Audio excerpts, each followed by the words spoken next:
What you're looking at here is the new Hyundai Stargazer and Stargazer X. For 2025, Hyundai has given it a rather extensive facelift, both inside and out, though not exactly mechanically. Let's take a first look at the car.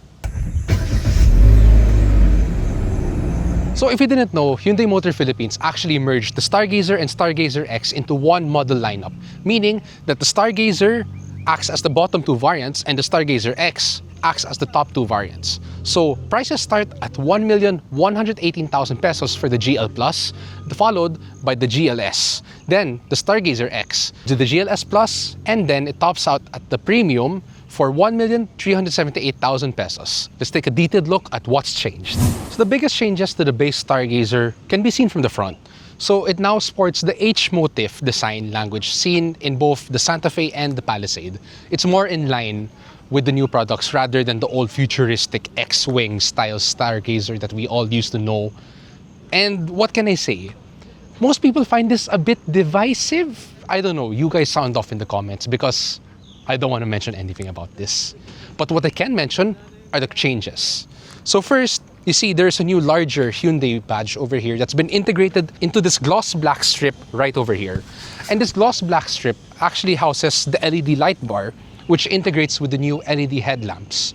What does this form? An H. The grille over here, it's more three-dimensional compared to the previous Stargazer. So this is what they call the more urban grille because the Stargazer X features a different look. So over here at the side, you get new wheels. The base Stargazer gets 16-inch wheels finished in this steel gray color, but it looks more silver to me. One change that might not be noticeable right away, but Hyundai says that they've actually extended the wheelbase a little bit to give it more room. We'll show you that later in the inside.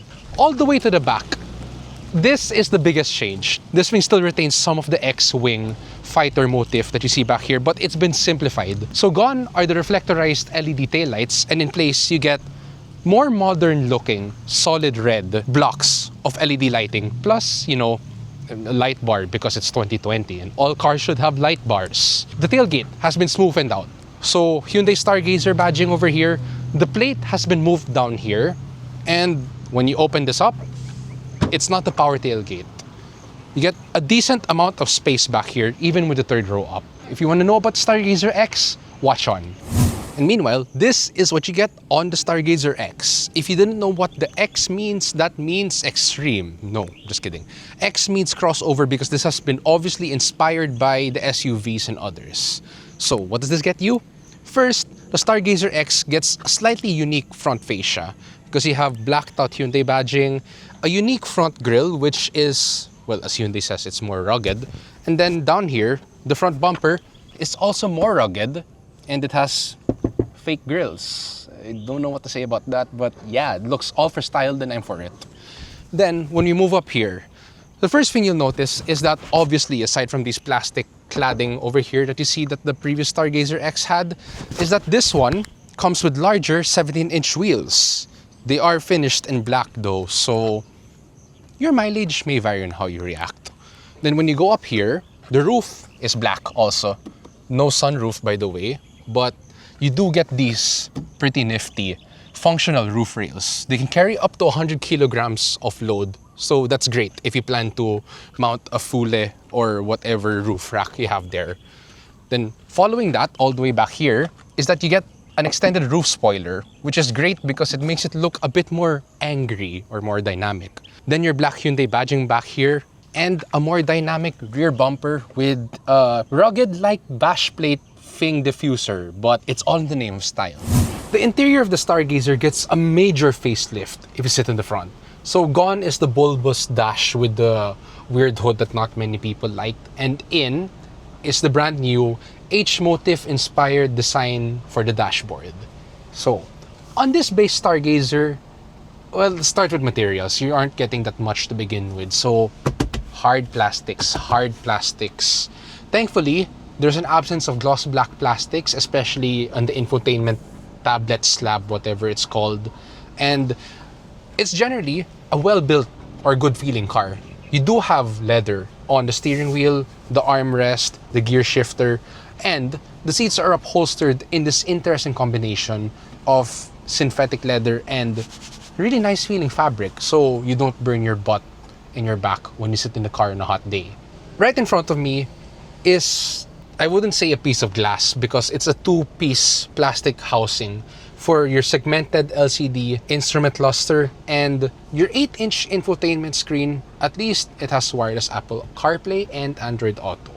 Now when you move to the side of the dashboard, look over here. You have a storage space, and interestingly, I don't know if the camera can pick that up, there's blue ambient lighting here and on the door cards as well to spice things up a bit.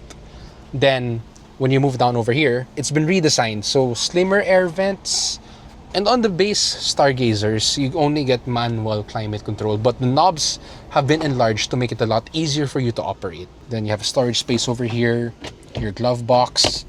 Now, the base Stargazer loses out on USB-C and the wireless charger, but you do get a single USB-A port, a 12-volt socket, and then over here, this here is your gear shifter, drive mode selector, traction control, 2 cup holders with a removable top, so if ever you need to put anything bigger here. Okay.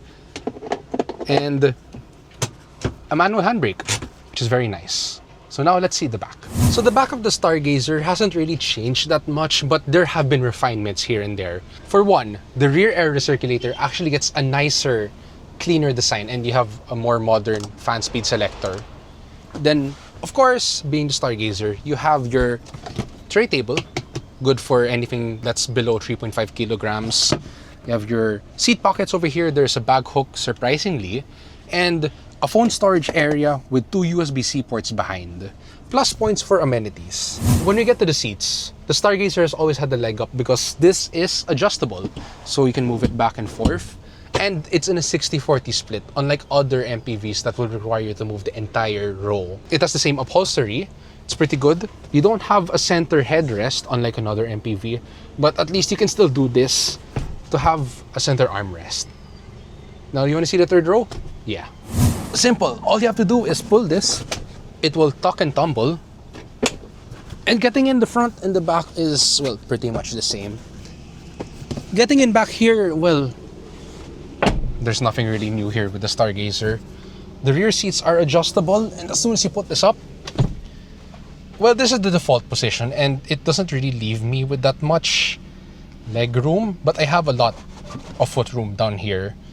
And then other stuff. So you have your cup holder, you have your phone holder, a 12-volt socket.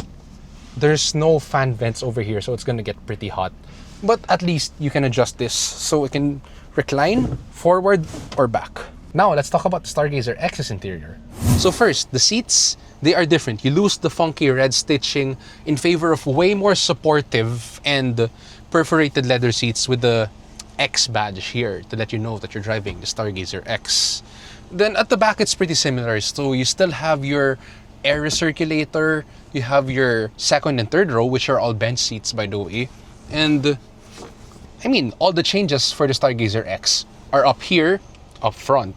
You get a modern single slab of glass, combines 2 10.25-inch screens, plus this has wireless Apple CarPlay and Android Auto. So it's a lot more modern, more in line with Hyundai's current offerings. The dashboard has been reshaped with generally nicer materials. So you have soft touch materials here, a large space for you to put items, and obviously you still have your other storage space down here, your glove box. And what's new is that the Stargazer X now gets automatic climate control. So you tap this is touch sensitive, by the way, and there, automatic climate control. Obviously, you still have your USB-A, your USB-C, and your wireless charging part right here. Unlike the column-mounted shifter that the Stargazer and Stargazer X gets in other markets, we still have, thankfully, the traditional lever-style shifter, which is great. And yeah, electronic parking brake for the Stargazer X, which already had it. Because this is a very heavy facelift, Hyundai hasn't done much to tweak the mechanicals of this car. So you still have the same tried and tested 1.5-liter gasoline engine underneath, mated to an IVT. It still has the same 115 horsepower and 144 Newton meters of torque, and Hyundai does say that this car can get around 16 or more kilometers per liter of fuel economy. We'll let you know when we test this car out. But the biggest improvement comes here when you're driving it. So because of the upgraded tech, this one now has an upgraded Hyundai Smart Sense. So that means you get smart cruise control and forward collision avoidance. So that's it for our first impressions of the Hyundai Stargazer and Stargazer X. So stay tuned for our full impressions once we get the cars for a longer period of time. So stay subscribed.